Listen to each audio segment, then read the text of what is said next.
পুজোয় যখন মায়ের কাছে গেছিলাম বেশি দিন থাকতে পারিনি, মাঝে 2টো দিন থেকেছিলাম।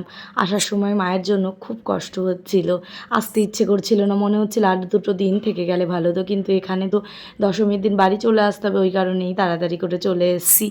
আর এখন তো যাওয়া হয় না, বাবান যখন থেকে স্কুলে ভর্তি হয়েছে আমার যাওয়া উঠেই গেছে, ওই দুদিন একদিন এরকম করেই যাওয়া হয়, কারণ আমাদের বাড়িটা অনেকটা দূর। ট্রেনের একটু গন্ডগোল থাকলে যেতে যেতে 4-5 ঘন্টা লেগে যায়, নয়তো 2.5-3 ঘন্টার মধ্যে ভালোভাবেই পৌঁছে যাওয়া যায়, কিন্তু ট্রেনের ব্যাপার তো বলা যায় না কখন কী অসুবিধা হয়। তো যখন চলে আসছি মায়েরও মনটা খারাপ হয়ে গেছিলো, কারণ দুদিন মায়ের কাছে প্রত্যেকে ছিল, আমি ছিলাম, সবাই ছিল। তো যখন চলে আসে ভাইকে বলেছিলাম 2টো দিন মায়ের কাছে থেকে যা, ভাই আবার মামাবাড়ি চলে যাবে, কারণ ওর স্কুল আছে, ও মামাবাড়িতেই থাকে, ওখান থেকেই ছোটোবেলা থেকে পড়েছে বলে তাই বলছে দিদি 12 ক্লাসটা দিয়ে নিই, তারপরে একবারে মায়ের কাছে এসে এখানেই কলেজে পড়বো, আর যাবো না। তো ওরও খারাপ, মায়েরও খারাপ লাগছে, মানে আমরা প্রত্যেকেই চলে এসেছি।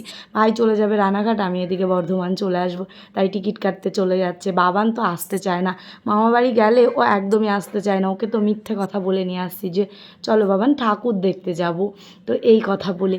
কিন্তু যেই যখন না দেবীপুর স্টেশনে নেমে পড়ি, ও কীভাবে যেন বুঝে যায় আমরা দেবীপুর চলে এসেছি, আর বাড়ি ঢুকতে চায় না, তখন থেকে ওর শুরু হয় কান্নাকাটি।